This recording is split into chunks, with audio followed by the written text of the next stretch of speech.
Kitchen of রাজগ্রামে আপনাদের সকলকে জানাই স্বাগত। আমি আজকে আপনাদের সঙ্গে যে রেসিপিটি শেয়ার করব সেটি হলো ঝিঙে পোস্ত দিয়ে লাল ডাঁটা রান্না। তো চলুন দেখা যাক কিভাবে আমি রান্না করি আজকের এই রেসিপি। লাল ডাঁটা রান্না করার জন্য এখানে আমি নিয়ে নিয়েছি 4 টেবিল স্পুন রিফাইন্ড অয়েল। এবার এতে দিয়ে দিব আমি লাল ডাঁটা। এখানে আমি 250 গ্রাম লাল ডাঁটা নিয়েছি। 1 মিনিট মতো লাল ডাঁটাটাকে ভেজে নেব।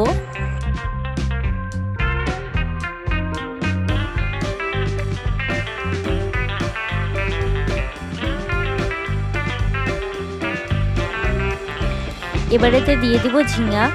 এখানে আপনি আলু দিয়ে দিতে পারেন এই লাল ডাঁটার সঙ্গে। এখানে আমি 250 গ্রাম ঝিঙা নিয়েছি।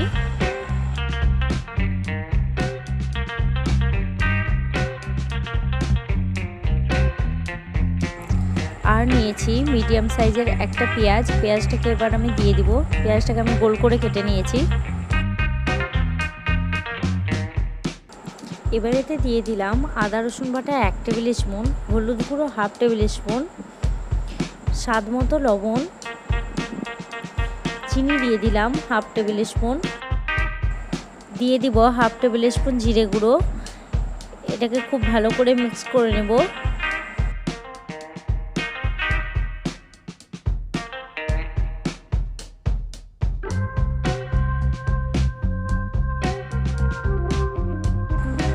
খুব ভালো করে মিক্স করা হয়ে গেছে। এবারেতে দিয়ে দিব জল।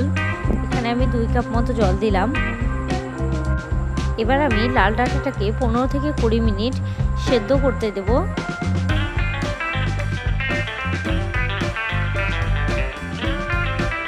এখানে আপনারা প্রেসার কুকারেও সেদ্ধ করে নিতে পারেন। ঢাকা দিয়ে দিলাম।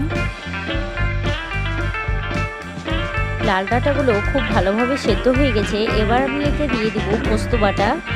আমি এখানে 50 গ্রাম পোস্ত নিয়েছি, সেটাকে মিক্সার গ্রাইন্ডারে বেটে নিয়েছি। লাল ডাঁটার সঙ্গে পোস্তটাকে খুব ভালো করে মিক্স করে নেব।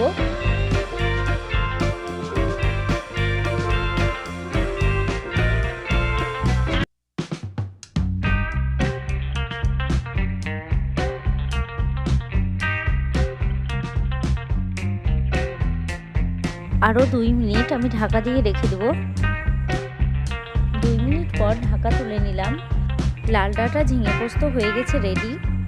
আজকের রেসিপিটি যদি আপনাদের ভালো লেগে থাকে তাহলে অবশ্যই কমেন্ট করে জানাবেন। আপনি যদি আমার চ্যানেলটিতে নতুন হয়ে থাকেন তো অবশ্যই সাবস্ক্রাইব করুন এবং পাশে দেওয়া বেল আইকনটিকে হিট করে অলে ক্লিক করুন, যাতে আমার নতুন ভিডিও সবথেকে আগে পৌঁছে যায় আপনার কাছে। ভিডিওটি ভালো লেগে থাকলে লাইক করতে ভুলবেন না। লাল ডাঁটা ঝিঙে পোস্ত রেসিপিটি দেখার জন্য অসংখ্য ধন্যবাদ।